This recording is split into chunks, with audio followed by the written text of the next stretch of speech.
Hello बच्चों, नमस्कार। कैसे हो आप सब लोग? आशा करते हैं कि आप सभी लोग अच्छे होंगे और अपनी तैयारी को अच्छे से कर रहे होंगे। आज दोस्तों हम लोग इस क्लास में देखने वाले हैं साइंस का टॉपिक है जिसका नाम है अनुवांशिकी, यानी दोस्तों जेनेटिक्स। दोस्तों आज हम लोग इस टॉपिक से 130 क्वेश्चन देखने वाले हैं जो कि दोस्तों बहुत ही महत्वपूर्ण होने वाले हैं। इसलिए दोस्तों आप लोग जो है इस क्लास को बिना स्किप किए हुए शुरू से लास्ट जरूर देखिएगा। और दोस्तों क्लास के लास्ट में हम आपका टेस्ट भी लेने वाले हैं। और दोस्तों जो क्वेश्चंस हैं, देखने के तो 130 क्वेश्चंस हैं, लेकिन साथियों साथ में जो है हम लोग एग्जाम पॉइंट भी देखेंगे जो कि एग्जाम के लिए महत्वपूर्ण क्वेश्चंस होने वाले हैं। आइए देखते हैं दोस्तों हम लोग इस क्लास को किस तरह से देखने वाले हैं। यहाँ पर दोस्तों इसकी परिभाषा दी हुई है अनुवांशिकता की। इसके बाद जो है क्वेश्चन दिए हुए हैं। इसके बाद दोस्तों देखिए एग्जाम पॉइंट दिए हुए हैं, ठीक है, फिर क्वेश्चंस हैं। तो इस प्रकार से दोस्तों इस क्लास को हम लोग देखने वाले हैं। तो आइए दोस्तों क्लास को बिना किसी देरी के शुरू करते हैं। दोस्तों अगर आप लोग चैनल पर पहली बार आए हैं तो चैनल सब्सक्राइब कर लीजिएगा और जो बेल आइकन है उसको भी प्रेस कर लीजिएगा, जिससे कि दोस्तों आपको सभी क्लास का अपडेट मिलता रहेगा। और दोस्तों आप लोग जो है पेन और कॉपी करके बैठिएगा, क्योंकि जितने भी इम्पोर्टेंट पॉइंट हैं उनको आप लोग नोट करते चलिएगा। चलिए दोस्तों देखते हैं। सबसे पहले दोस्तों यहाँ पर बात की गई है अनुवांशिकता की। तो दोस्तों जो अनुवांशिकता है ये क्या चीज़ है? तो अनुवांशिक गुणों यानी दोस्तों विशेषकों के एक पीढ़ी से दूसरी पीढ़ी में पहुंचने की प्रक्रिया को वंशागति या अनुवांशिकता कहते हैं। किसे कहते हैं अनुवांशिकता? तो आपको यहाँ से समझ में आ गया होगा कि जो अनुवांशिक गुण होते हैं इनको जो है एक पीढ़ी से दूसरी पीढ़ी में पहुंचने की जो प्रक्रिया है इसको दोस्तों अनुवांशिकता कहते हैं। अब दोस्तों जो अनुवांशिक विशेषक हैं, ये दोस्तों जो लक्षण है या गुण हैं, ये एक पीढ़ी से दूसरी पीढ़ी में जो है किस माध्यम से पहुंचते हैं? तब दोस्तों आप लोग यहाँ पर याद रखिएगा, ये साथियों जो है जीन के माध्यम से एक पीढ़ी से दूसरी पीढ़ी में पहुंचते हैं। ठीक है, तो ये भी दोस्तों आप लोग पॉइंट नोट करिएगा, एग्जाम में साथियों ये क्वेश्चन आ सकता है। ठीक है, चलिए अब दोस्तों यहाँ पर क्वेश्चन देखते हैं। यहाँ पर साथियों पहला क्वेश्चन है कि प्रजातियों में डैश जीवित रहने का लाभ प्रदान कर सकता है अथवा केवल अनुवांशिक क्रम में योगदान प्रदान कर सकता है। तो बताइए इसका आंसर क्या हो जाएगा? तो यहाँ पर दोस्तों जिसने भी इसका आंसर सी लगाया है उसका दोस्तों यहाँ पर राइट आंसर हो जाएगा परिवर्तन जो है जीवित रहने का लाभ प्रदान कर सकता है प्रजातियों में। ठीक है, इसका दोस्तों जो ऑप्शन नंबर सी है ये इसका राइट आंसर हो जाएगा।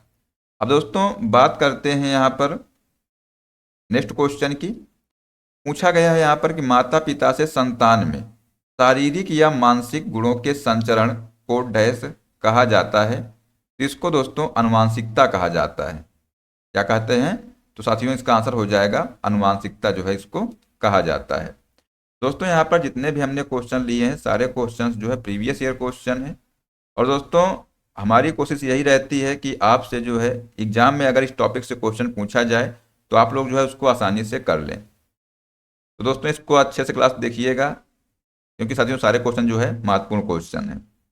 दोस्तों अगला क्वेश्चन है कि निम्नलिखित रोगों में से कौन सा एक अनुवांशिक विकार है? तो यहाँ पर दोस्तों आंसर हो जाएगा थैलेसीमिया जो है ये दोस्तों जो रोग है ये एक अनुवांशिक विकार है। ठीक है, तो साथियों इसका जो आंसर हो जाएगा ऑप्शन नंबर ए, जिसने भी लगाया होगा वो दोस्तों इसका राइट आंसर हो जाएगा। अब दोस्तों यहाँ पर कुछ एग्जाम पॉइंट दिए हैं, ये जो है जरूर आप लोग नोट करिएगा और इनको साथियों अच्छे से पढ़िएगा। अगर दोस्तों एग्जाम में आपसे क्वेश्चन पूछ लिया जाए कि मेंडल ने अपने प्रयोग किस पौधे पर किए थे, तब दोस्तों इसका आंसर आप लोग लगाइएगा मटर के पौधे पे। ठीक है, किस पौधे पे किए थे? तो आंसर हो जाएगा मटर के पौधे पे। नेक्स्ट साथियों है जीन पाए जाते हैं। तो दोस्तों जो जीन है दोस्तों ये किस में पाए जाते हैं? तो गुणसूत्रों पर श्रृंखलाबद्ध रूप में दोस्तों ये पाए जाते हैं। नेक्स्ट है प्रभावी या अप्रभावी गुण कौन सा है, यह ज्ञात होता है। तो ये साथियों F2 पीढ़ी में जो है यह ज्ञात होता है। नेक्स्ट है मेंडल के अनुसार गुणों को नियंत्रित करने वाले कारक थे। दोस्तों ये जो है जीन थे। तो ये साथियों आप लोग पॉइंट ध्यान रखिएगा। ठीक है, चलिए दोस्तों नेक्स्ट क्वेश्चन है कि बच्चों का लिंग डैश से प्राप्त होने वाले वंशानुगत गुणसूत्र द्वारा निर्धारित होता है। यहाँ पर साथियों इसका आंसर हो जाएगा पिता से।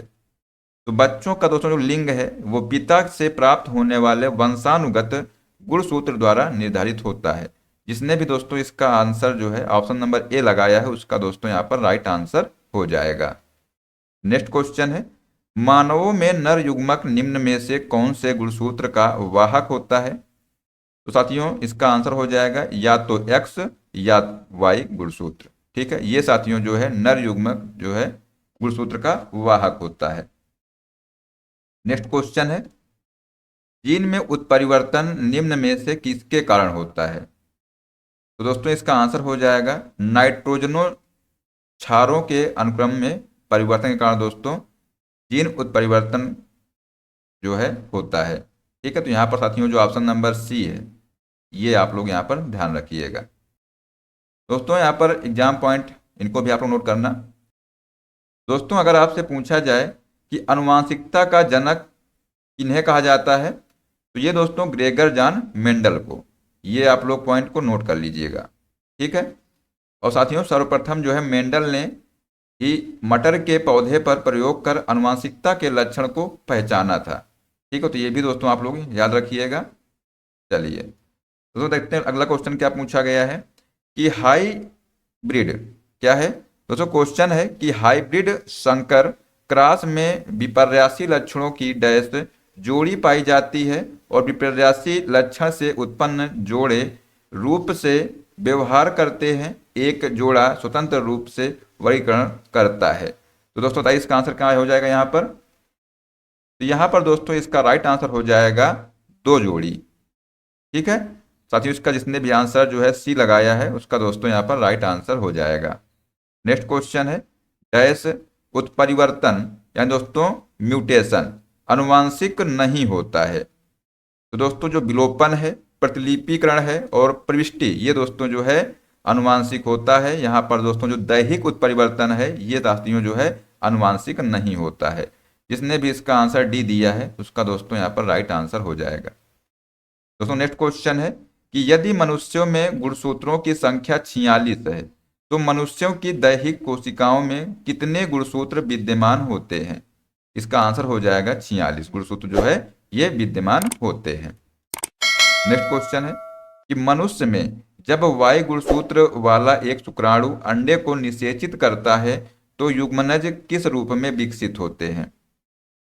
तो दोस्तों बताइए इसका आंसर क्या हो जाएगा कि जब मनुष्य में जो है जब वाई गुणसूत्र वाला एक शुक्राणु अंडे को निषेचित करता है तो युग्मनज किस रूप में विकसित होते हैं? तो दोस्तों इसका आंसर हो जाएगा नर शिशु के रूप में जो है ये विकसित होते हैं। तो जिसने भी इसका आंसर ए दिया है उसका दोस्तों यहाँ पर राइट आंसर हो जाएगा। दोस्तों नेक्स्ट क्वेश्चन है कि यौन प्रजनन में माता पिता को योगदान होता है।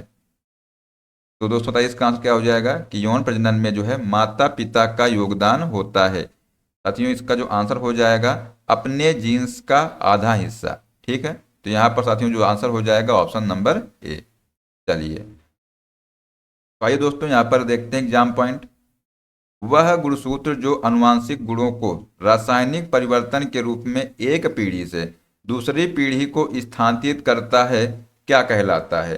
तो दोस्तों ये जो है जीन कहलाता है। ये आप लोग यहाँ पर याद रखिएगा। ठीक है, नेक्स्ट पॉइंट है गुणसूत्र जो है दोस्तों न्यूक्लिक अम्ल, डीएनए और आरएनए और दोस्तों प्रोटीन से बने होते हैं। अगर आपसे पूछा जाए कि जो गुणसूत्र दोस्तों हैं ये किससे बने होते हैं, तो ये साथियों जो है न्यूक्लिक अम्ल, डीएनए और आरएनए और प्रोटीन से ये बने होते हैं।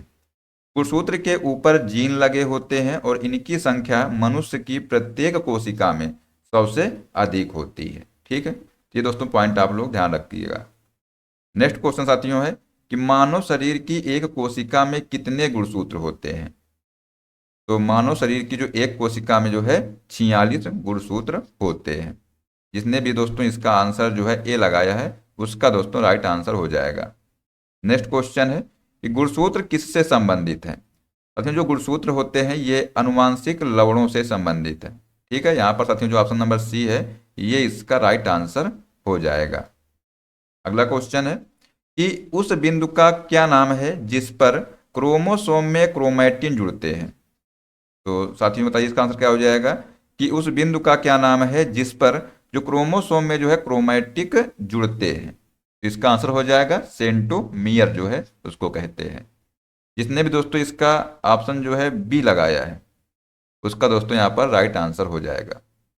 नेक्स्ट क्वेश्चन है कि रिक्त स्थान में सबसे उपयुक्त विकल्प भरें। यदि एक पौधे का समजीनी TTRR है तो समलक्षणी डैश होगा। तो दोस्तों ये जो है बौना और गोल होगा। कैसा होगा? तो ये साथियों बौना और गोल होगा। तो यहाँ पर साथियों जिसने भी इसका आंसर जो है सी लगाया है उसका दोस्तों यहाँ पर राइट आंसर हो जाएगा। नेक्स्ट क्वेश्चन है डैश अनुवांशिकी सामग्री के वाहक हैं। तो ये दोस्तों जो जीन है, ये जीन जो है दोस्तों आनुवांशिकी सामग्री के वाहक है। यहाँ पर साथियों जो ऑप्शन नंबर बी है ये इसका राइट आंसर हो जाएगा। नेक्स्ट क्वेश्चन है कि वनस्पति भागों या बीज के बजाय कोशिकाओं के माध्यम से नए पौधों को उगाना कहा जाता है। इसको दोस्तों टिश्यू कल्चर कहते हैं। क्या कहते हैं? तो इसको साथियों जो है टिश्यू कल्चर कहा जाता है। दोस्तों बात करते हैं एग्जाम पॉइंट की। तो डॉक्टर हरगोविंद खुराना को 1968 में DNA निर्माण के लिए नोबेल पुरस्कार प्राप्त हुआ था।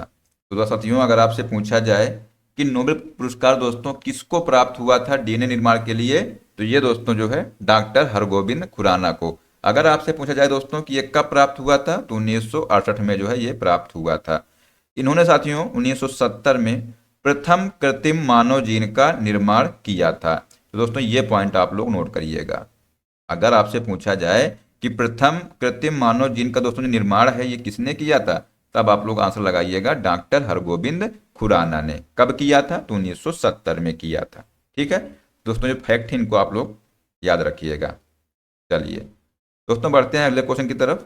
तो पूछा गया है यहाँ पर कि एक नवजात बालिका की कोशिकाओं में गुणसूत्र का कौन सा संयोजन होता है। आंसर हो जाएगा 44 गुणसूत्र प्लस XX। ठीक है, तो ये दोस्तों इसका जो है संयोजन होता है। तो यहाँ पर दोस्तों जिसने भी इसका आंसर जो है ए लगाया है उसका दोस्तों राइट आंसर हो जाएगा। नेक्स्ट क्वेश्चन है निम्नलिखित में से कौन सा कथन सत्य है। तो साथियों बताइए इसका आंसर क्या हो जाएगा। साथियों जो ऑप्शन पहला है टिड्डों तथा कुछ अन्य कीटों के नरों में सिर्फ 4 लिंग गुणसूत्र सेक्स क्रोमोसोम होते हैं। तो ये दोस्तों गलत है। किसी नर में से एक X गुणसूत्र और 2 Y गुणसूत्र होते हैं। तो ये भी दोस्तों गलत है। मानवों में 46 गुणसूत्र होते हैं जिनमें से 42 यानी दोस्तों 21 जोड़े अलिंगी गुणसूत्र होते हैं। तो ये भी दोस्तों गलत है। द्विगुणित जीव जिनमें लिंग अलग अलग होते हैं कि द्विगुणित कोशिकाओं में गुणसूत्रों का एक विशेष जोड़ा होता है जो लिंग का निर्धारण करता है और इन्हें हम लिंग गुणसूत्र कहते हैं। तो दोस्तों ये जो है इसका राइट आंसर हो जाएगा। यहाँ पर पूछा गया था कि कौन सा सत्य है। तो दोस्तों यहाँ पर जिसने भी इसका आंसर जो है डी दिया है उसका दोस्तों राइट आंसर हो जाएगा। दोस्तों नेक्स्ट क्वेश्चन है कि बच्चे का लिंग किससे निर्धारित होता है। तो ये साथियों गुणसूत्र से जो है निर्धारित होता है।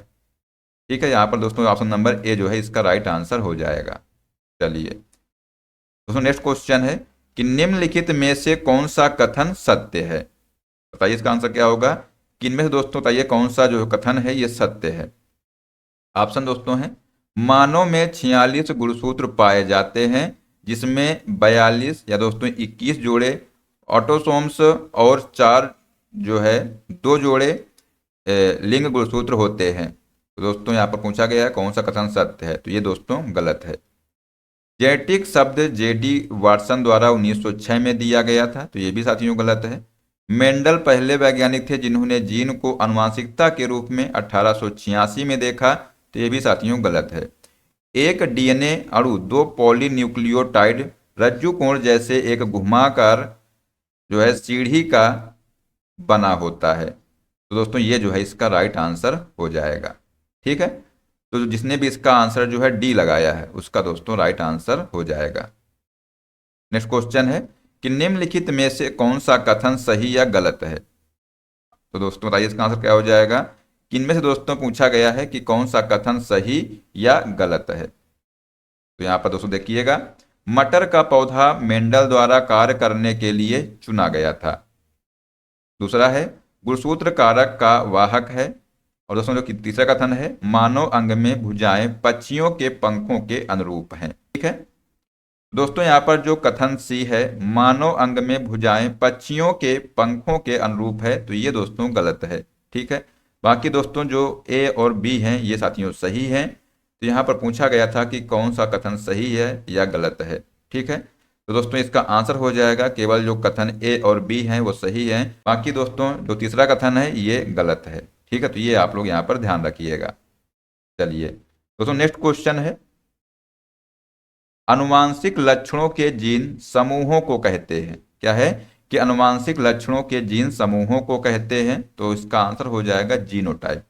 ठीक है, जिसने भी दोस्तों इसका आंसर सी लगाया है उसका दोस्तों राइट आंसर हो जाएगा। नेक्स्ट क्वेश्चन है कि लैंगिक प्रजनन में डैश के का डैश शामिल होते हैं। तो दोस्तों लैंगिक प्रजनन में जो है विपरीत लिंगों के दो जनक शामिल होते हैं। क्या दोस्तों इसका आंसर हो जाएगा कि विपरीत लिंगों के दो जनक जो है इसमें शामिल होते हैं। तो दोस्तों इसका आंसर हो जाएगा ऑप्शन नंबर सी।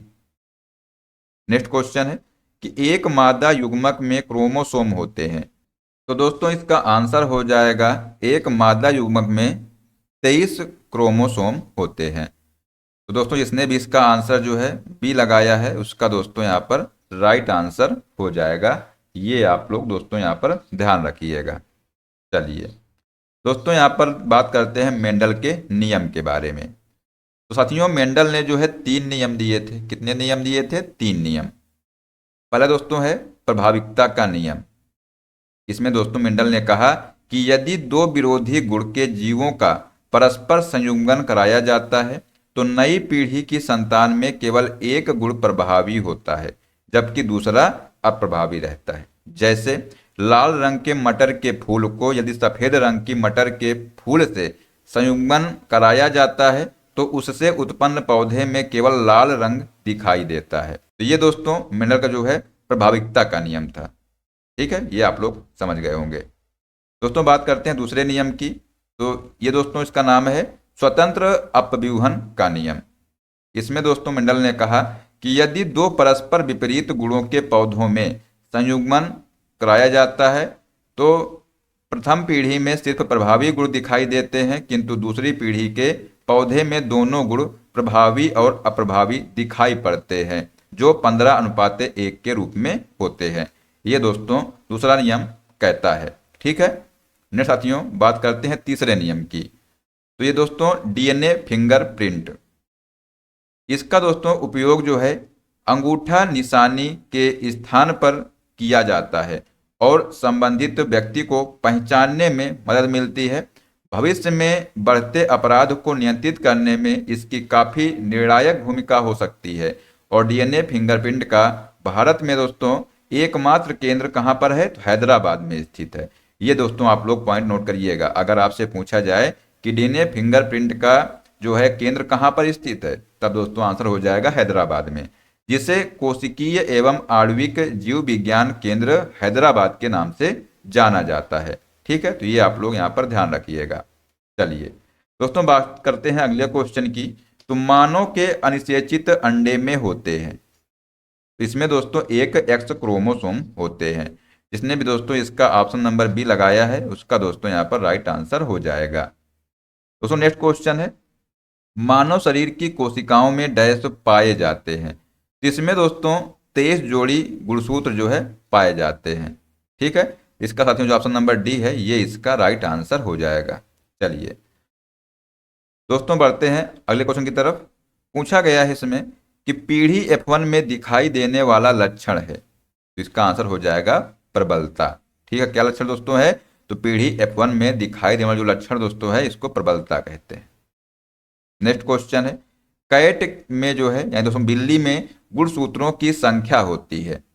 साथियों बिल्ली में जो है 19 जोड़ी जो है गुणसूत्रों की संख्या होती है। जिसने भी इसका आंसर जो है बी लगाया है उसका दोस्तों यहाँ पर राइट आंसर हो जाएगा। नेक्स्ट क्वेश्चन है कि मनुष्य जाति के एक पुरुष का उसके एक्स क्रोमोसोम्स उसके या उसकी डैश से प्राप्त होते हैं। तो दोस्तों उसकी माता से प्राप्त होते हैं। किससे प्राप्त होते हैं? साथियों आंसर हो जाएगा माता से। जिसने भी दोस्तों इसका आंसर बी दिया है उसका दोस्तों यहाँ पर राइट आंसर हो जाएगा। नेक्स्ट क्वेश्चन है, मेंडल के नियम केवल तभी लागू होते हैं जब जब दोस्तों माता पिता शुद्ध प्रजनन है। ठीक है, तब दोस्तों मेंडल का नियम लागू होता है। ठीक है, ये आप लोग दोस्तों यहाँ पर ध्यान रखिएगा। दोस्तों अगला क्वेश्चन है कि मेंडल ने F1 पीढ़ी के पौधों से F2 वंशज की पद्धति द्वारा प्राप्त किया। तो दोस्तों ये जो है स्वपरागण प्राप्त किया। तो इसका दोस्तों आंसर हो जाएगा ऑप्शन नंबर ए। अगला क्वेश्चन है किस प्रकार का प्रजनन अधिक विविधता ला सकता है। तो दोस्तों इसका आंसर हो जाएगा लैंगिक प्रजनन जो है अधिक विविधता ला सकता है। इसका दोस्तों जितने भी ऑप्शन नंबर सी आंसर दिया है वो दोस्तों राइट आंसर हो जाएगा। नेक्स्ट क्वेश्चन है अनुवांशिक गुणों के वाहक हैं। तो दोस्तों इसका बताइए आंसर क्या हो जाएगा कि अनुवांशिक गुणों के वाहक हैं। तो यहाँ पर दोस्तों जो डीएनए है ये साथियों अनुवांशिक गुणों का वाहक है। तो दोस्तों इसका आंसर हो जाएगा ऑप्शन नंबर ए। चलिए नेक्स्ट क्वेश्चन है डैश ने सजीव वस्तुओं में लक्षणों की अनुवांशिकता के सिद्धांतों के प्रतिपादन में योगदान दिया था। तो दोस्तों देखिए क्वेश्चन कितनी बार रेलवे में पूछा गया है। तो इसका आंसर हो जाएगा ग्रेगर मेंडल ने। ठीक है, इन्होंने दोस्तों सजीव वस्तुओं में लक्षणों की अनुवांशिकता के सिद्धांतों के प्रतिपादन में योगदान दिया है। जिसने भी दोस्तों इसका ऑप्शन नंबर डी लगाया है उसका दोस्तों यहाँ पर राइट आंसर हो जाएगा। नेक्स्ट क्वेश्चन है 556 गोल हरे और सिकुड़े पीले बीजों के हाइब्रिड क्रॉस में डैश बीज गोल और पीले होते हैं। तो यहाँ पर दोस्तों इसका आंसर हो जाएगा 315 बीज गोल और पीले होते हैं। ठीक है, नेक्स्ट क्वेश्चन है F2 जनरेशन में फेनोटाइपिक अनुपात डैश होता है। तो दोस्तों जो अनुपात है ये 9:3:3:3:1 होता है। ये दोस्तों आप लोग याद कर लीजिएगा। साथियों इसका जो ऑप्शन नंबर बी है ये इसका राइट आंसर हो जाएगा। नेक्स्ट क्वेश्चन है एलील होते हैं। तो दोस्तों जो एलील है ये जीन का वैकल्पिक रूप होता है। क्या होता है साथियों, जो एलील है ये जीन का वैकल्पिक रूप होता है। इसका दोस्तों आंसर हो जाएगा ऑप्शन नंबर बी। अगला क्वेश्चन है विश्वास और प्रथाओं का एक संग्रह जिसका उद्देश्य मानव आबादी की आनुवंशिक गुणवत्ता में सुधार लाना होता है, यह किस आनुवंशिकी के क्षेत्र को कहा जाता है। तो दोस्तों इसका आंसर हो जाएगा यूजीनिक्स। ठीक है, जिसने भी दोस्तों इसका आंसर डी दिया है उसका दोस्तों यहाँ पर राइट आंसर हो जाएगा। अगला क्वेश्चन है आधुनिक आनुवंशिकी का जनक किसे माना जाता है। दोस्तों इसको हमने बताया ऊपर पहले कि दोस्तों जो आधुनिक आनुवंशिकी के जनक है ये ग्रेगर जॉन मेंडल को माना जाता है। ठीक है, जिसने भी इस क्लास को अच्छे से देखा होगा तो वो दोस्तों इसका आंसर आसानी से बता लेगा। तो इसका दोस्तों आंसर हो जाएगा ऑप्शन नंबर बी। दोस्तों यहाँ पर बात करते हैं एग्जाम पॉइंट की। तो TTRR जनक से कितने प्रकार के युग्मक बनते हैं। तो दोस्तों इसका आंसर हो जाएगा 4 प्रकार के। ठीक है, अगर आपसे पूछ लिया जाए कि TT क्रॉस TT से बनने वाली संतानों की जीनी संरचना होगी तो ये दोस्तों TT या स्मॉल TT। ठीक है, तो ये आप लोग यहाँ पर ध्यान रखिएगा। नेक्स्ट साथियों है द्विसंकर क्रॉस में F2 में समलक्षणी अनुपात होता है। दोस्तों ये क्वेश्चन हमने अभी ऊपर कराया हुआ है। ठीक है, कितना अनुपात होता है तो 9:3:3:1 होता है। ठीक है, जीन किस रसायन के बने होते हैं। तो ये साथियों DNA के बने होते हैं। तो ये साथियों जो पॉइंट है इनको आप लोग ध्यान रखिएगा। आइए दोस्तों देखते हैं अगला क्वेश्चन क्या कह रहा है। डैश प्रयोग हमें गुणों की विरासत को एक पीढ़ी से अगली पीढ़ी में ले जाने के लिए तंत्र प्रदान करता है। तो दोस्तों जो मेंडल के प्रयोग हैं ये जो है गुणों की विरासत को एक पीढ़ी से अगली पीढ़ी में ले जाने के लिए तंत्र प्रदान करता है। तो दोस्तों जिसने भी इसका आंसर जो है सी दिया है उसका दोस्तों यहाँ पर राइट आंसर हो जाएगा। नेक्स्ट क्वेश्चन है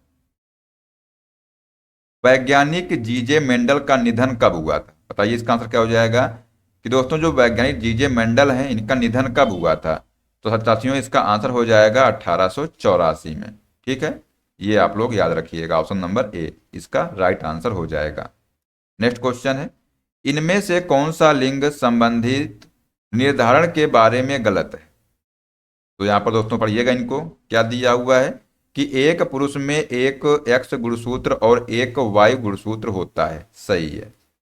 अगला है बच्चे का लिंग निषेचन के समय निर्धारित किया जाता है जब नर और मादा युग्मक मिलकर एक युग्मनज बनाते हैं। तो ये भी दोस्तों सही है। एक स्त्री में दो एक समान एक्स गुणसूत्र और एक्स वाई होते हैं। तो ये भी दोस्तों सही है। दोस्तों पूछा गया है कौन सा इसमें गलत है, तो ये दोस्तों इसका गलत है। ठीक है। बाकी दोस्तों द्विगुणित जीवों जिनमें अलग अलग लिंग होते हैं, प्रत्येक द्विगुणित कोशिका में गुणसूत्रों का एक विशिष्ट जोड़ा जिसे लिंग गुणसूत्र कहते हैं व्यक्ति का लिंग निर्धारित करता है। तो दोस्तों ये भी सही है। यहाँ पर दोस्तों जो ऑप्शन नंबर सी है, ठीक है, ये इसका राइट आंसर हो जाएगा, क्योंकि दोस्तों पूछा गया था कि कौन सा इनमें से गलत है। ये दोस्तों गलत है। ठीक है। चलिए दोस्तों अगला क्वेश्चन है कि मनुष्यों में पुरुषों के यौन गुणसूत्रों में समूह होता है। तो दोस्तों ये जो है एक्स वाई समूह होता है।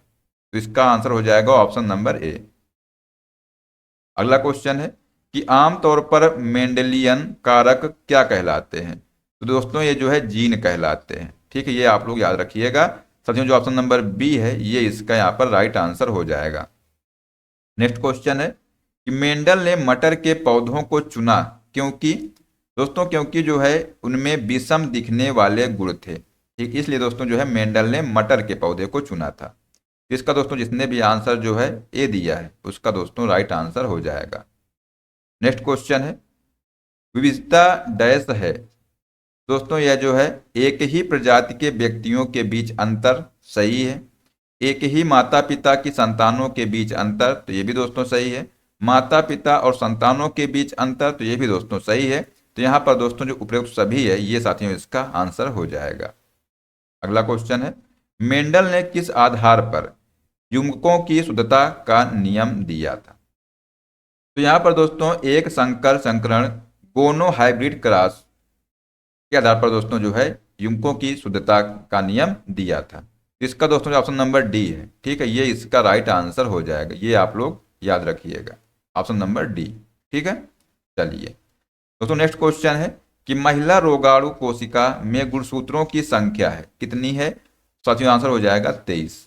ठीक है, कितनी दोस्तों है, याद रखिएगा 23 दोस्तों महिला रोगाणु कोशिका में गुणसूत्रों की संख्या होती है। दोस्तों बात करते हैं एग्जाम पॉइंट्स की।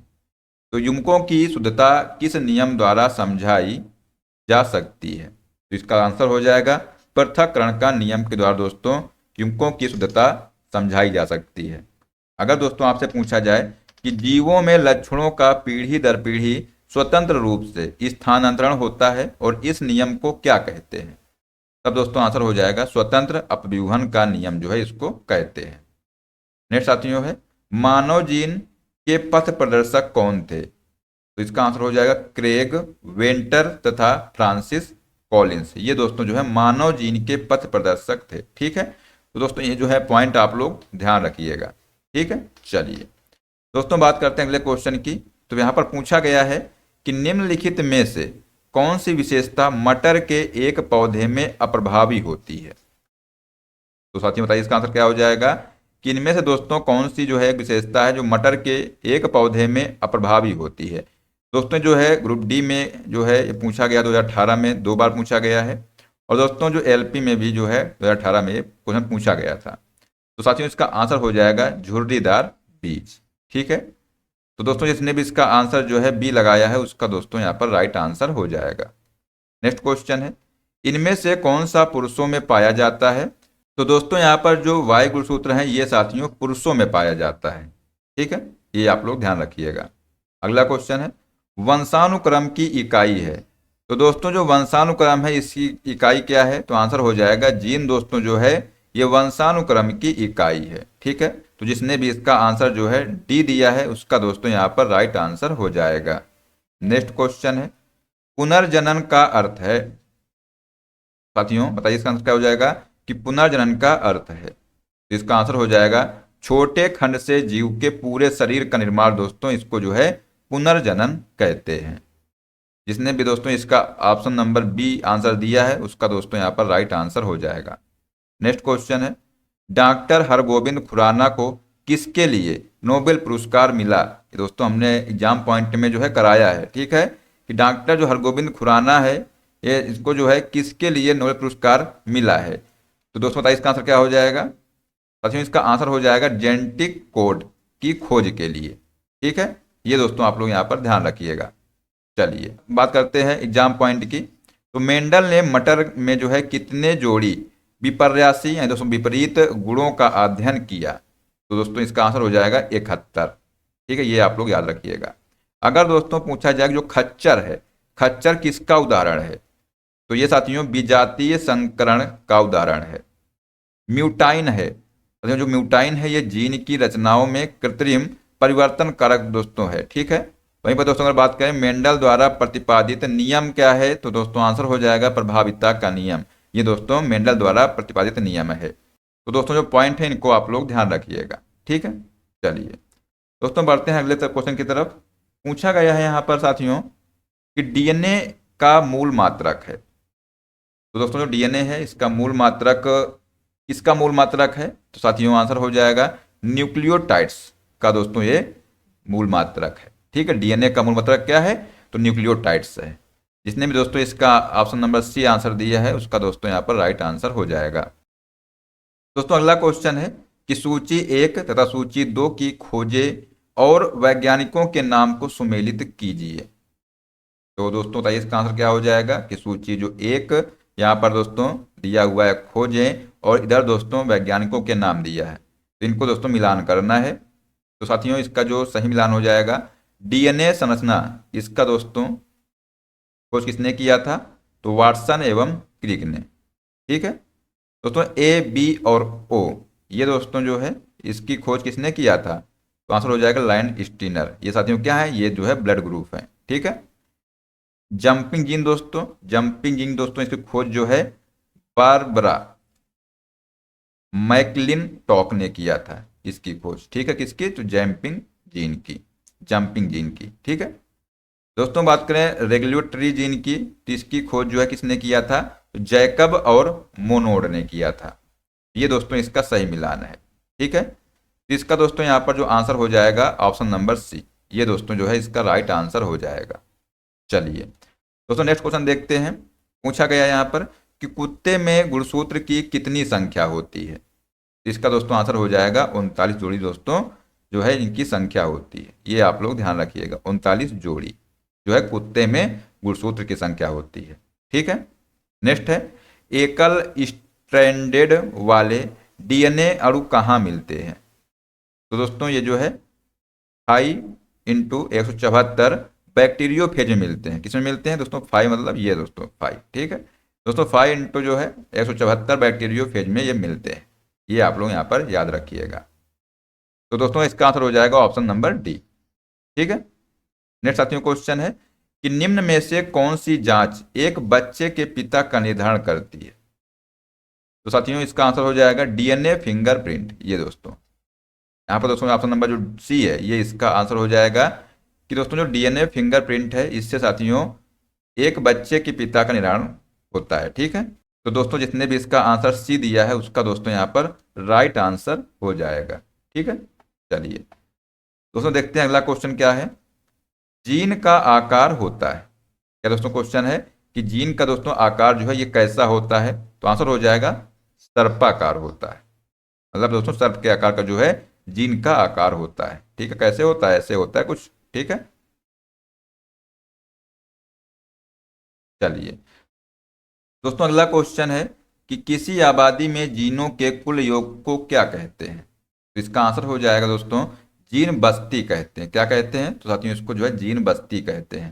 इसने भी दोस्तों इसका ऑप्शन नंबर सी जो है आंसर दिया है उसका दोस्तों यहाँ पर राइट आंसर हो जाएगा। नेक्स्ट क्वेश्चन है जेनेटिक इंजीनियरिंग तकनीकी से निम्नलिखित में पहले किसे बनाया गया था? तो इसका दोस्तों आंसर हो जाएगा ट्रांसजेनिक बैक्टीरिया को जो है पहले बनाया गया था। जिसने भी दोस्तों इसका आंसर जो है ए दिया है उसका दोस्तों राइट आंसर हो जाएगा। अगला क्वेश्चन है निम्नलिखित की कोशिका सूक्ष्मतम जीवित कोशिका है? किसकी दोस्तों जो है कोशिका सूक्ष्मतम जीवित कोशिका है? तो दोस्तों इसका आंसर हो जाएगा माइकोप्लाज्मा की। जिसने भी दोस्तों इसका आंसर जो है सी दिया है उसका दोस्तों यहाँ पर राइट आंसर हो जाएगा। अगला क्वेश्चन है जब किसी पुष्प का पराग उसी पौधे के परागण प्रकार के वर्तिकाग्र में अंतरित कर दिया जाता है तो उसे कहा जाता है? दोस्तों जो वर्तिकाग्र है इसको इंग्लिश में बोलते हैं स्टिग्मा। ठीक है, तो दोस्तों इसका आंसर हो जाएगा ऑटोगेमी, यानी दोस्तों स्वयुग्मन जो है कहा जाता है। तो साथियों जिसने भी इसका आंसर जो है ए दिया है उसका यहाँ पर राइट आंसर हो जाएगा। अगला क्वेश्चन है, पौधों में गैसों का विनिमय किसके द्वारा होता है? तो यहाँ पर जो आंसर हो जाएगा स्टोमेटा सही है, लेंटिकल्स ये भी दोस्तों सही है, और क्यूटिकल्स। दोस्तों यहाँ पर जो ये सभी हैं सभी के द्वारा जो है पौधों में गैसों का विनिमय होता है। ठीक है, तो इसका दोस्तों जो ऑप्शन नंबर डी है ये इसका राइट आंसर हो जाएगा। अगला क्वेश्चन है, क्लोनिंग पद निम्नलिखित में से संबंधित है। तो दोस्तों जो क्लोनिंग पद है ये निम्न में से किससे संबंधित है, ये आपसे यहाँ पर पूछा गया है। तो इसका दोस्तों आंसर हो जाएगा जनन विज्ञान से ये संबंधित है। ठीक है, तो साथियों इसका आंसर हो जाएगा ऑप्शन नंबर बी, ये आप लोग यहाँ पर याद रखिएगा। अगला क्वेश्चन है, मनुष्यों में जब एक्स गुणसूत्र वाला एक शुक्राणु अंडे को निषेचित करता है तो युग्मनज डैश के रूप में विकसित होता है। तो ये साथियों मादा शिशु के रूप में जो है विकसित होता है। तो यहाँ पर दोस्तों जो ऑप्शन नंबर ए है इसका राइट आंसर हो जाएगा। अगला क्वेश्चन है, परागण के लिए निम्न में से कौन सा तत्व आवश्यक नहीं है? तो यहाँ पर दोस्तों हवा, पानी और कीट ये दोस्तों आवश्यक हैं। पूछा गया है कि कौन सा तत्व जो है आवश्यक नहीं है, तो इसका आंसर हो जाएगा आग जो है दोस्तों ये आवश्यक नहीं है। इसका दोस्तों आंसर हो जाएगा ऑप्शन नंबर बी। ठीक है, नेक्स्ट क्वेश्चन है, अर्धसूत्री विभाजन में एक जनन कोशिका डैश संतति कोशिकाओं में विभाजित होती है। इसका दोस्तों आंसर हो जाएगा 4 जो है संतति कोशिकाओं में विभाजित होती है। अगला क्वेश्चन है, कोशिकाओं में तत्कालीन ऊर्जा उत्पादन के लिए निम्नलिखित में से एक लिया जाता है। तो दोस्तों क्या लिया जाता है? तो यहाँ पर आंसर हो जाएगा ग्लूकोज दोस्तों लिया जाता है। ठीक है, तत्कालिक ऊर्जा उत्पादन दोस्तों ग्लूकोज को लिया जाता है। तो यहाँ पर साथियों जिसने भी इसका आंसर डी दिया है उसका दोस्तों राइट आंसर हो जाएगा। अगला क्वेश्चन है, पौधा कोशिका का पावर हाउस किसे कहा जाता है? यानी दोस्तों कोशिका का जो पावर हाउस है ये किसे कहा जाता है, ये आपसे यहाँ पर पूछा गया है। तो इसका आंसर हो जाएगा माइटोकॉन्ड्रिया को। ठीक है साथियों, यहाँ पर जो ऑप्शन नंबर डी है ये इसका राइट आंसर हो जाएगा। अगला क्वेश्चन है, डीएनए में विशेष स्थानों पर कट किसके द्वारा निर्मित होते हैं? तो ये साथियों एंडोन्यूक्लियस के द्वारा जो है डीएनए में जो है विशेष स्थानों पर कट निर्मित होते हैं। तो साथियों जिसने भी इसका आंसर जो है ए दिया है उसका यहाँ पर राइट आंसर हो जाएगा। चलिए दोस्तों बढ़ते हैं अगले क्वेश्चन की तरफ। पूछा गया है यहाँ पर कि हम शक्ल या दोस्तों जुड़वा का जन्म तब होता है, कब होता है? इसका आंसर हो जाएगा प्रायः एक ही लिंग के। ठीक है, नेक्स्ट साथियों क्वेश्चन है, जेनेटिक्स में किसका अध्ययन किया जाता है? बताइए इसका आंसर क्या हो जाएगा कि जेनेटिक्स में दोस्तों किसका अध्ययन किया जाता है? इसका आंसर हो जाएगा आनुवांशिकता एवं गुणसूत्र का जो है अध्ययन किया जाता है जेनेटिक्स में। ठीक है, इसका दोस्तों आंसर हो जाएगा ऑप्शन नंबर ए। अगला क्वेश्चन है, एक अतिरिक्त गुणसूत्र 21 की उपस्थिति के कारण होने वाले विकार का नाम क्या है? तो यहाँ पर साथियों जो डाउन सिंड्रोम है ये दोस्तों जो है इसका कारण है। इसका आंसर हो जाएगा ऑप्शन नंबर बी। ठीक है दोस्तों, अगला क्वेश्चन है कि मानव जाति के आनुवांशिक मूल कहाँ मौजूद हैं? तो ये साथियों अफ्रीका में मौजूद हैं। जिसने भी साथियों इसका आंसर जो है ऑप्शन नंबर सी दिया है उसका यहाँ पर राइट आंसर हो जाएगा। दोस्तों अगला क्वेश्चन है कि भारत में इनमें से किस आनुवांशिक रूप से संशोधित फसल की कानूनन खेती करने की अनुमति दी गई है? तो दोस्तों इसका आंसर हो जाएगा बीटी, कपास की जो है खेती करने की जो है अनुमति दी गई है। तो इसका साथियों जो ऑप्शन नंबर ए है ये इसका राइट आंसर हो जाएगा। दोस्तों अगला क्वेश्चन है कि मेंडल ने मटर के पौधों के अनेक विपर्यामी दृश्य लक्षणों के आधार पर प्रयोग किए हैं, उनमें से कुछ निम्नलिखित थे। कौन कौन से? तो गोल और झुर्रीदार बीज, लंबे और छोटे पौधे, सफेद और बैंगनी फूल। तो इनमें से जो है कौन से मटर के पौधे में पाए जाने वाले अप्रभावी लक्षण हैं? तो दोस्तों बताइए इसका आंसर क्या हो जाएगा? यहाँ पर दोस्तों आंसर हो जाएगा झुर्रीदार, छोटे और सफेद। ये दोस्तों इसका जो है राइट आंसर हो जाएगा। नेक्स्ट क्वेश्चन है, CSIR के वैज्ञानिकों ने भारत में पहली बार आनुवांशिक अध्ययन किया है। अध्ययन कहाँ आयोजित किया गया था? तो ये दोस्तों लक्षद्वीप में जो है आयोजित किया गया था। तो इसका दोस्तों आंसर हो जाएगा ऑप्शन नंबर ए। दोस्तों अगला क्वेश्चन है कि इक्वेटोरियल प्लेट पर कोशिका के केंद्र में गुणसूत्रों का संरेखण माइटोसिस के किस चरण का गठन करता है? तो ये साथियों मेटाफेज का गठन करता है। इसका साथियों जो ऑप्शन नंबर सी है ये इसका राइट आंसर हो जाएगा। अगला क्वेश्चन है कि बैंगन का एक आनुवांशिक संशोधित प्रारूप विकसित किया गया था, इसका उद्देश्य क्या था? दोस्तों इसका आंसर हो जाएगा कीट प्रतिरोधी बनाना जो है इसका उद्देश्य था। इसका दोस्तों जिसने भी आंसर सी दिया है उसका दोस्तों राइट आंसर हो जाएगा। अगला क्वेश्चन है कि निम्नलिखित में से कौन सा पशु हार्मोन है? तो दोस्तों यहाँ पर जो इंसुलिन है ये साथियों पशु हार्मोन है। ठीक है, इसका दोस्तों जो डी है ये इसका राइट आंसर हो जाएगा। अगला साथियों क्वेश्चन है कि एक संकर संकरण डैश विभिन्न संक्रमणों की विशेषताओं वाले दो पौधों का संयोजन होता है। तो यहाँ पर दोस्तों दो विभिन्न संकरणों की विशेषताओं वाले दो पौधों का संयोजन होता है। इसका दोस्तों ऑप्शन नंबर बी जो है ये इसका राइट आंसर हो जाएगा। चलिए दोस्तों अगला क्वेश्चन देखते हैं। मेंडल द्वारा प्रयोग किए गए प्रयोगों के तरीकों के आधार पर नीचे दिए गए कथनों में से सही कथन की पहचान कीजिए। तो यहाँ पर दोस्तों जो कथन दिए हुए हैं, आरंभ में पौधों का परनिषेचन किया गया था और उसके बाद स्वनिषेचन किया गया था। तो दोस्तों ये कथन सही है। ठीक है, और साथ ही पूछा क्या गया था कि सही कथन आपको पहचानना था। बाकी दोस्तों तीनों कथन जो है गलत है। ठीक है, तो इसका साथियों जो ऑप्शन नंबर ए है ये इसका राइट आंसर हो जाएगा। अगला क्वेश्चन है कि कुछ जंतुओं जैसे घोंघे में जंतु अपना लिंग बदल सकते हैं, यह क्या व्यक्त करता है? तो दोस्तों ये जो है लिंग आनुवांशिक रूप से निर्धारित नहीं होता है। ठीक है, तो यहाँ पर साथियों जो ऑप्शन नंबर ए है ये इसका राइट आंसर हो जाएगा। ये दोस्तों आरआरबी ग्रुप डी 2022 में क्वेश्चन ये पूछा गया था। ठीक है, चलिए दोस्तों बात करते हैं अगले क्वेश्चन की। लैंगिक प्रजनन करने वाले जीवों में गुणसूत्रों की संख्या एक पीढ़ी से दूसरी पीढ़ी तक किस प्रकार अनुरक्षित बनी रहती है? तो दोस्तों यहाँ पर इसका आंसर हो जाएगा युग्मक निर्माण के दौरान गुणसूत्रों के आधा होने के द्वारा जो है। ठीक है, ये दोस्तों इसका जो है राइट आंसर हो जाएगा। अगला क्वेश्चन है यदि मेंडल ने F2 पीढ़ी का अध्ययन नहीं किया होता तो क्या होता? दोस्तों अगर मेंडल ने जो है F2 पीढ़ी का अध्ययन नहीं किया होता तब दोस्तों वह पता नहीं लगा पाते कि अप्रभावी लक्षण नष्ट नहीं होते हैं। ठीक है, तो ये दोस्तों इसका जो है आंसर करेक्ट हो जाएगा, option number C. Next question है डैश में लिंग गुणसूत्रों का एक पूर्ण युग्म मौजूद होता है।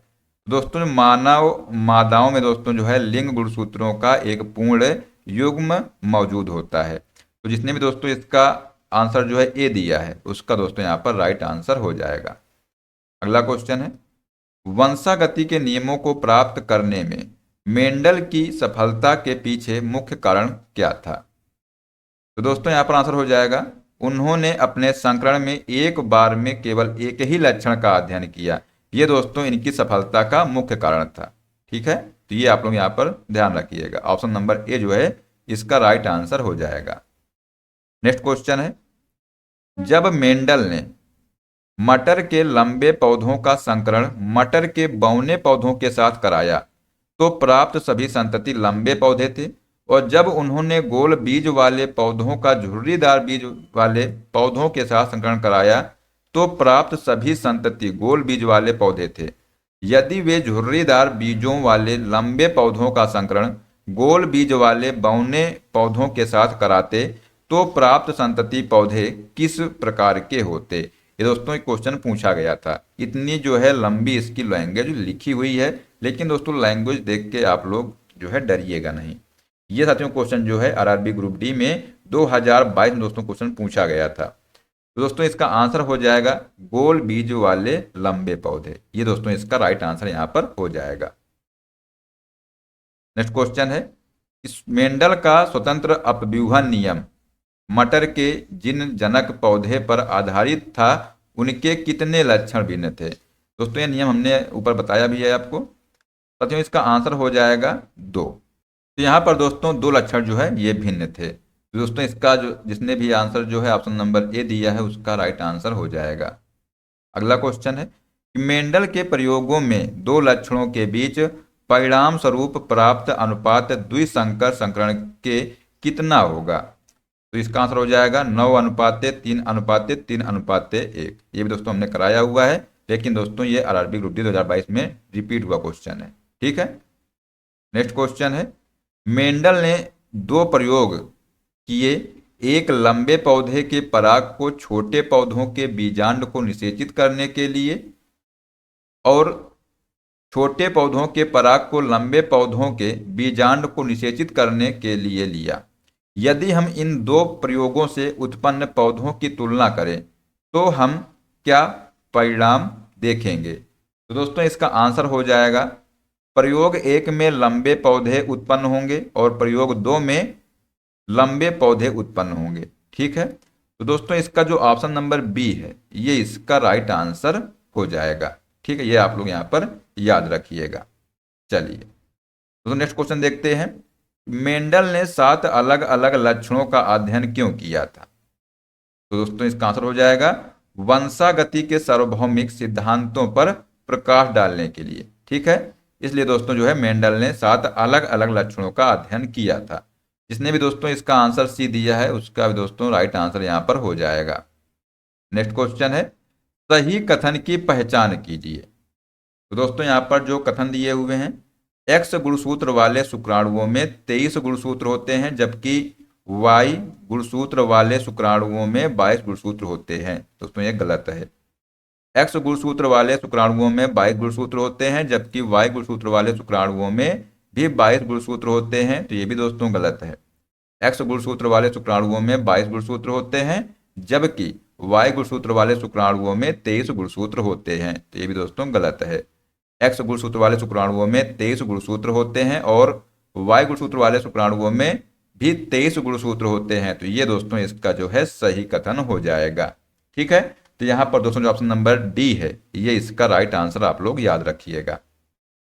चलिए दोस्तों देखते हैं अगला क्वेश्चन, निम्नलिखित में से किस जीव में लिंग का निर्धारण आनुवांशिक रूप से नहीं होता है? इसका दोस्तों आंसर हो जाएगा घोंघा। ठीक है, इसमें दोस्तों जो है लिंग का निर्धारण जो है आनुवांशिक रूप से नहीं होता है। इसका दोस्तों आंसर हो जाएगा option number A. Next question है दोस्तों, क्वेश्चन जो है आरआरबी ग्रुप डी 2022 में पूछा गया था। दोस्तों अगला क्वेश्चन है कि एक लंबे पौधे कैपिटल टी और कैपिटल टी और एक छोटे पौधे स्मॉल टी और स्मॉल टी के बीच संकरण के परिणाम स्वरूप उत्पन्न F1 संतति के सभी पौधों के लंबे होने का क्या कारण है? तो दोस्तों इसका आंसर हो जाएगा, क्योंकि पौधे की लंबाई केवल कैपिटल टी द्वारा नियंत्रित होती है। ठीक है, तो दोस्तों इसका जो ऑप्शन नंबर डी है ये इसका राइट आंसर हो जाएगा। अगला क्वेश्चन है, कैपिटल टी और स्मॉल टी और कैपिटल डब्ल्यू और स्मॉल डब्ल्यू जीवन प्ररूप वाले पौधे द्वारा निर्मित स्मॉल टी और कैपिटल डब्ल्यू युग्मकों का प्रतिशत कितना होगा? तो यहाँ पर दोस्तों इसका आंसर हो जाएगा 25%। ठीक है, ये आप लोग यहाँ पर याद रखिएगा। जिसने भी दोस्तों इसका आंसर जो है सी दिया है उसका यहाँ पर राइट आंसर हो जाएगा। अगला क्वेश्चन है, मेंडल द्वारा अध्ययन की गई विशेषताओं के विपरीत युग्मों में से एक डैश थे। तो दोस्तों यहाँ पर जो है बैंगनी और सफेद फूल, ये दोस्तों इसका यहाँ पर राइट आंसर हो जाएगा। अगला क्वेश्चन है, मनुष्य में लक्षणों के वंशागति के नियम नीचे वर्णित कुछ तथ्यों से संबंधित होते हैं और इन तथ्यों में से एक के अलावा अन्य सभी सही हैं। दोस्तों गलत विकल्प का चयन कीजिए। तो यहाँ पर दोस्तों जो विकल्प दिए हुए हैं, माता और पिता दोनों बच्चे के लिए समान मात्रा में आनुवांशिक पदार्थों का योगदान करते हैं। तो ये दोस्तों यहाँ पर सही है। प्रत्येक लक्षण के लिए प्रत्येक बच्चे में 2 संकरण होने चाहिए, तो ये भी सही है। प्रत्येक लक्षण के लिए प्रत्येक बच्चे में एक ही संकरण होना चाहिए, तो ये दोस्तों गलत है। ठीक है, यहाँ पर पूछा गया था कि कौन सा दोस्तों गलत है। दोस्तों प्रत्येक लक्षण माता और पिता दोनों के डीएनए से प्रभावित हो सकते हैं, तो ये भी दोस्तों सही है। इसका दोस्तों जो ऑप्शन नंबर सी है ये इसका राइट आंसर हो जाएगा। ठीक है, चलिए दोस्तों नेक्स्ट क्वेश्चन है, आनुवांशिकता को प्रभावित करने वाले कारकों के संबंध में मेंडल ने निम्नलिखित में से कौन सी महत्वपूर्ण खोज की थी? तो दोस्तों मेंडल ने जो है यौन प्रजनन करने वाले जीवों में कारकों का युग्म उनके अभिलक्षणों को व्यक्त करता है। तो यहाँ पर दोस्तों ऑप्शन नंबर डी है, ये इसका आंसर हो जाएगा। ठीक है, आप लोग यहाँ पर देख लीजिएगा। अगला क्वेश्चन है, निम्नलिखित में से कौन सा कण संतान द्वारा किसी लक्षण की वंशानुगति को नियंत्रित करता है? तो दोस्तों आंसर हो जाएगा पैतृक और मातृ डीएनए जो है, ये दोस्तों जो है संतान द्वारा किसी लक्षण की वंशानुगति को नियंत्रित करता है। ठीक है, जिसने भी दोस्तों इसका आंसर जो है डी दिया है उसका यहाँ पर राइट आंसर हो जाएगा। अगला साथियों क्वेश्चन है, मानव नरों में मौजूद लिंग गुणसूत्र XY है और इनके बीच क्या अंतर है? तो यहाँ पर दोस्तों आंसर हो जाएगा X गुणसूत्र बड़ा होता है जबकि Y गुणसूत्र छोटा होता है। ये दोस्तों इसमें अंतर होता है। ठीक है, जिसने भी दोस्तों इसका आंसर बी दिया है उसका यहाँ पर राइट आंसर हो जाएगा। आप लोग याद रखिएगा इसको। ठीक है, चलिए दोस्तों बढ़ते हैं अगले क्वेश्चन की तरफ। पूछा गया है यहाँ पर कि मटर के पौधों पर मेंडल के प्रयोगों के कुछ निष्कर्ष नीचे दिए गए हैं, जिनमें से एक के अलावा अन्य सभी सही हैं। गलत निष्कर्ष का चयन कीजिए। तो दोस्तों जीनों का पृथक्करण युग्मकों के निर्माण के दौरान होता है, सही है। प्रत्येक युग्मक में एक ही जीन के 2 प्रतिरूप होते हैं, तो ये दोस्तों गलत है। पूछा गया था कि गलत कौन सा है, उसको चुनना था। तो यहाँ पर दोस्तों जो ऑप्शन नंबर बी है ये इसका राइट आंसर हो जाएगा। दोस्तों बाकी देख लेते हैं कि जीन विशिष्ट इकाइयों के रूप में वंशागत होते हैं, तो सही है। और जीन युग्मकों में आते हैं, तो ये भी दोस्तों सही है। ठीक है, सच में यहाँ पर जो ऑप्शन नंबर बी है ये इसका राइट आंसर हो जाएगा। ये जो है इनमें से गलत है। ठीक है, चलिए तो नेक्स्ट क्वेश्चन है कि मेंडल से पहले कई वैज्ञानिकों ने मटर और अन्य जीवों में लक्षणों की वंशागति का अध्ययन शुरू कर दिया था, लेकिन मेंडल वंशागति के नियम देने में सफल रहे। मेंडल की सफलता से संबंधित कुछ तर्क नीचे दिए गए हैं, जिनमें से एक के अलावा अन्य सभी सही हैं, तो गलत तर्क का चयन कीजिए। दोस्तों जो क्वेश्चन है अरबिक रूडी 2022 में पूछा गया था। तो यहाँ पर दोस्तों जो ऑप्शन दिए हैं, उन्होंने प्रत्येक पीढ़ी में किसी विशेष लक्षण वाले जीवों की गिनती रखी थी, सही है।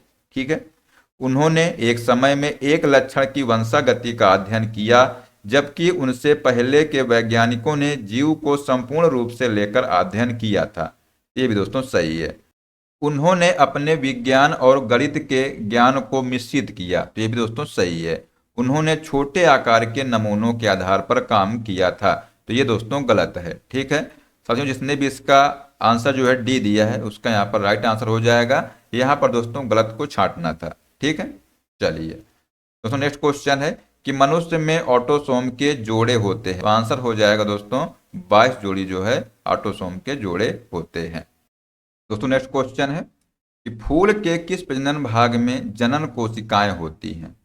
तो दोस्तों यहाँ पर जो पुंकेसर और स्त्री केसर दोस्तों यहाँ पर दोस्तों जो है जनन कोशिकाएं होती हैं, तो इसका दोस्तों आंसर हो जाएगा ऑप्शन नंबर डी। अगला क्वेश्चन है कि जीनों के कुछ लक्षणों का उल्लेख नीचे किया गया है, कौन सा विकल्प जीनों के गलत लक्षण को दर्शाता है? तो दोस्तों इसका आंसर हो जाएगा इनमें कोई परिवर्तन नहीं होता है। ठीक है, ये प्रोटीन का उत्पादन करके लक्षणों को नियंत्रित करते हैं, सही है। ये डीएनए के खंड हैं, तो ये भी दोस्तों सही है। प्रत्येक जनन कोशिका में एक जीन सेट होता है, तो ये भी साथियों सही है। पूछा गया है कि कौन सा जो है इनमें से गलत लक्षण को दर्शाता है, तो दोस्तों ऑप्शन नंबर जो डी है ये इसका यहाँ पर राइट आंसर हो जाएगा। ठीक है, चलिए दोस्तों देखते हैं अगला क्वेश्चन क्या है। लैंगिक जनन करने वाले एक जीव में गुणसूत्रों की संख्या 2n बराबर 18 है, तो इसमें अलैंगिक गुणसूत्रों की संख्या कितनी होगी? साथियों इसका आंसर हो जाएगा 16।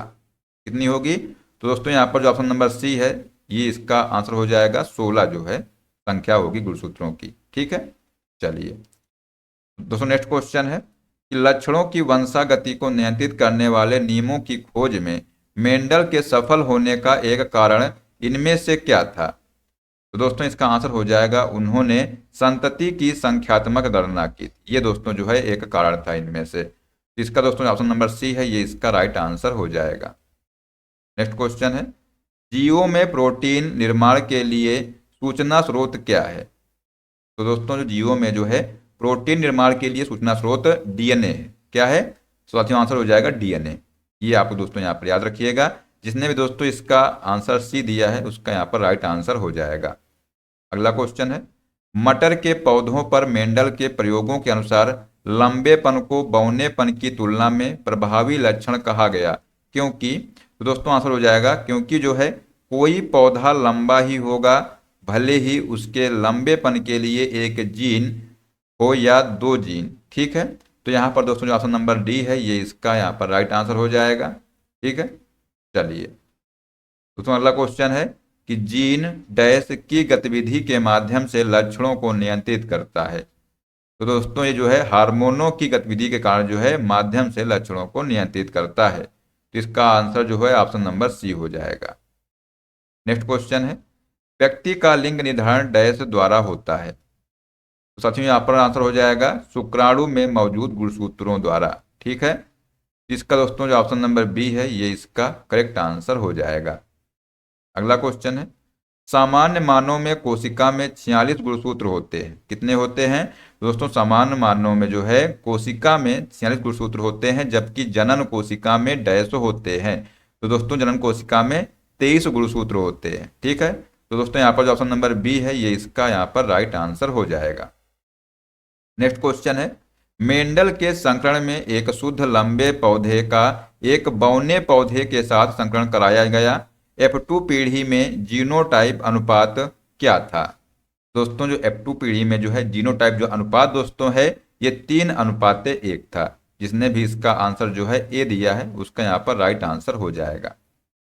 नेक्स्ट क्वेश्चन है, निम्न में से कौन से कथन सही है? तो दोस्तों यहाँ पर जो कथन दिए हुए हैं कि सभी बच्चों में X गुणसूत्र उनकी मां से वंशागत होते हैं। तो दोस्तों ये कथन सही है। जिस बच्चे में उसकी मां से X गुणसूत्र वंशागत होते हैं वह लड़की होगी। तो ये भी दोस्तों गलत है। ठीक है, और महिलाओं में एक आदर्श लिंग गुणसूत्र युग्म होता है, दोनों को X कहा जाता है। तो ये सही है। जिस बच्चे में उसके पिता से X गुणसूत्र वंशागत होता है वह लड़का होगा। तो ये दोस्तों सही है। तो यहाँ पर साथियों आंसर हो जाएगा ए, सी और डी दोस्तों सही कथन है। ठीक है, तो यहाँ पर दोस्तों जो ऑप्शन नंबर ए है ये इसका राइट आंसर हो जाएगा। ठीक है, नेक्स्ट क्वेश्चन है, मेंडल के मटर के पौधों पर प्रयोगों के संबंध में इनमें से कौन सा कथन गलत है? दोस्तों ये भी क्वेश्चन जो है आरआरबी ग्रुप डी 2022 में पूछा गया था। तो यहाँ पर दोस्तों मेंडल ने विपरीत दृश्य लक्षणों वाले गोल झरिया बीजों लंबे बौने उद्यान मटर के कई पौधों का उपयोग किया। तो ये दोस्तों सही है। उन्होंने एक लंबा पौधा और एक बौना पौधा लिया, उनके संचरण द्वारा संतति पौधे उत्पन्न किए और परिणामी F1 संतति में सभी पौधे लंबे थे। ये भी दोस्तों सही है। द्वितीय पीढ़ी या F2 पीढ़ी में जो कि F1 पीढ़ी के लंबे पौधों की संतति थी सभी पौधे लंबे थे। तो ये दोस्तों यहाँ पर गलत हो जाएगा। और F2 संतति में लंबाई और बौनेपन के गुणों का प्रकट होना यह इंगित करता है कि दोनों गुण F1 पौधे में वंशागत हुए थे। तो ये भी दोस्तों यहाँ पर सही है। यहाँ पर साथियों आपसे पूछा गया है कि कौन सा कथन गलत है। साथियों इसका आंसर हो जाएगा ऑप्शन नंबर सी। ठीक है, जिसने भी दोस्तों ऑप्शन नंबर सी लगाया है उसका यहाँ पर राइट आंसर हो जाएगा। नेक्स्ट क्वेश्चन है, मेंडल के प्रयोगों में पीले रंग के बीज वाले मटर के पौधों का संकरण हरे रंग के बीज वाले मटर के पौधों के साथ कराने पर मटर के ऐसे पौधे प्राप्त हुए जिनमें से सभी के बीज पीले रंग के थे। यदि इन पौधों का स्वपरागण कराया जाता और उनसे 500 मटर एकत्र किए जाते तो उनमें से कितने हरे रंग के होते? दोस्तों जो क्वेश्चन है आरआरबी ग्रुप डी 2022 में पूछा गया था। तो साथियों इसका आंसर हो जाएगा लगभग 110। ठीक है, ये साथियों इसका राइट आंसर हो जाएगा। तो दोस्तों इसको आप लोग याद रखिएगा। ठीक है, चलिए तो दोस्तों देखते हैं अगला क्वेश्चन। रक्त समूह ए वाले एक पुरुष का विवाह रक्त समूह बी वाली एक महिला से हुआ जिनका एक बच्चा है और जिसका रक्त समूह ए बी है। तो अनुवांशिकी के संदर्भ में इसका क्या अर्थ है? दोस्तों बताइए इसका आंसर क्या हो जाएगा। ये भी दोस्तों क्वेश्चन है आरआरबी ग्रुप डी 2022 में क्वेश्चन ये पूछा गया था। ठीक है, तो दोस्तों इसका आंसर हो जाएगा रक्त समूह ए का जीन और रक्त समूह बी का जीन दोनों प्रभावी हैं। ये दोस्तों जो है इसका अर्थ हो जाएगा। ठीक है, तो दोस्तों इसने भी इसका आंसर सी दिया है, उसका यहाँ पर राइट आंसर हो जाएगा। अगला क्वेश्चन है कि मेंडल द्वारा प्रयोग किए गए प्रयोगों के तरीकों के आधार पर नीचे दिए गए कथनों में से सही कथन की पहचान कीजिए। तो दोस्तों यहाँ पर जो आंसर हो जाएगा इसका, बताइए क्या होगा इसका आंसर। तो यहाँ पर दोस्तों जो आरंभ में पौधों का जो है निषेचन किया गया था, दोस्तों आरंभ में जो है पौधों पर निषेचन किया गया था, उसके बाद स्वनिषेचन किया गया था, तो ये दोस्तों कथन सही है। ठीक है, बाकी दोस्तों यहाँ पर जो कथन दिए हुए हैं गलत हैं। ठीक है, आप लोग इनको पढ़ लीजिएगा। चलिए दोस्तों अगला क्वेश्चन है कि यह प्रक्रिया क्या कहलाती है जिसके द्वारा एक जीव मादा के रूप में जीवन आरंभ करता है और कालांतर में नर में बदल जाता है। तो दोस्तों इसको जो है स्त्री पूर्वता कहते हैं। क्या कहते हैं इसको साथियों? स्त्री पूर्वता कहते हैं। जिसने भी दोस्तों इसका आंसर जो है ऑप्शन नंबर ए दिया है उसका यहाँ पर राइट आंसर हो जाएगा। नेक्स्ट क्वेश्चन है मेंडल ने अपने प्रयोगों के लिए किस पौधे का प्रयोग किया था? तो दोस्तों बताइए इसका आंसर क्या हो जाएगा कि मेंडल ने अपने पौधों के लिए किस पौधे का प्रयोग किया था। तो बच्चों यहाँ पर जो है आंसर हो जाएगा उद्यान मटर। ठीक है, ये इसका राइट आंसर हो जाएगा। अगला क्वेश्चन है मेंडल ने अपने प्रयोगों में मटर के पौधे की निम्नलिखित में से किस विशेषता का उपयोग नहीं किया था? तो यहाँ पर जो है पत्तों की आकृति, ये दोस्तों यहाँ पर राइट आंसर हो जाएगा। ठीक है, चलिए दोस्तों देखते हैं अगला क्वेश्चन क्या है। निम्नलिखित में से कौन सा कथन सही है? तो दोस्तों यहाँ पर प्रत्येक प्रोटीन के लिए एक विशिष्ट जीन होता है, तो ये दोस्तों कथन सही है। ठीक है, बाकी दोस्तों कथन पढ़ लीजिएगा आप लोग, क्योंकि दोस्तों ये जो कथन है गलत है। ठीक है, इनको आप लोग पढ़ लीजिएगा। यहाँ पर साथियों जो ऑप्शन नंबर ए है ये इसका राइट आंसर हो जाएगा। अगला क्वेश्चन है निम्न में से कौन सा कथन गलत है? तो दोस्तों यहाँ पर जो ऑप्शन दिए हैं सभी बच्चों में वाई गुणसूत्र उनकी माँ से वंशागत होते हैं, ये दोस्तों गलत है, क्योंकि दोस्तों जो है पिता से जो है वंशागत होते हैं। ठीक है, कुछ प्राणियों जैसे घोंघे में जीव अपना लिंग परिवर्तित कर सकते हैं, सही है। सभी मानव गुणसूत्र युग्मित नहीं होते हैं, तो ये भी दोस्तों सही है। लिंग विभिन्न जातियों में विभिन्न कारकों द्वारा निर्धारित होते हैं, तो ये भी साथियों सही है। यहाँ पर दोस्तों पूछा गया था कि कौन सा कथन गलत है, तो इसका दोस्तों ऑप्शन नंबर जो ए है ये इसका आंसर करेक्ट हो जाएगा। इसको दोस्तों आप लोग याद रखिएगा। ठीक है, ऑप्शन नंबर जो ए है ये इसका राइट आंसर हो जाएगा। नेक्स्ट साथियों क्वेश्चन है कि क्या एक्स गुणसूत्रों वाले शुक्राणुओं और गुणसूत्रों वाले शुक्राणुओं के बीच कोई दृश्य भिन्नता होती है? क्या दोस्तों है कि क्या एक्स गुणसूत्रों वाले शुक्राणुओं और वाई गुणसूत्रों वाले शुक्राणुओं के बीच कोई दृश्य भिन्नता होती है? तो यहाँ पर दोस्तों इसका आंसर क्या हो जाएगा? नहीं होती है, क्योंकि उनके आकार या गतिशीलता में कोई अंतर नहीं होता है। ठीक है, तो यहाँ पर दोस्तों जो ऑप्शन नंबर डी है ये इसका करेक्ट आंसर हो जाएगा। अगला क्वेश्चन है निम्न में से कौन सा कथन गलत है? तो प्रत्येक जीन एक विशेष लक्षण प्रदर्शित करता है, सही है। प्रत्येक जन्म कोशिका प्रत्येक युग्म से एक गुणसूत्र ग्रहण करेगी, तो ये भी दोस्तों सही है। युग्मक निर्माण के समय दो युग्म विकल्पी एक साथ आते हैं, तो ये दोस्तों यहाँ पर गलत है। ठीक है, ये आप लोग याद रखिएगा। जीन गुणसूत्रों पर स्थित होते हैं, तो ये दोस्तों यहाँ पर सही है। ठीक है, तो दोस्तों यहाँ पर जो ऑप्शन नंबर सी है ये इसका राइट आंसर हो जाएगा। अगला क्वेश्चन है प्रत्येक जनन कोशिका प्रत्येक युग्म से एक गुणसूत्र ग्रहण करेगी और ये मातृ व पितृ मूल की हो सकती है। जब दो जनन कोशिकाएं संलयित होती हैं तो वे जातियों के डीएनए की स्थिरता सुनिश्चित करते हुए संतति में गुणसूत्रों की सामान्य संख्या को बहाल कर देती हैं। वंशागति की इस तरह की प्रणाली को डैश में वर्णित किया जाता है। तो दोस्तों इसका आंसर हो जाएगा मेंडल के प्रयोगों के परिणाम में जो है वर्णित किया जाता है। ठीक है दोस्तों, यहाँ पर जो लैंग्वेज देखिए कितनी बड़ी लिखी हुई है।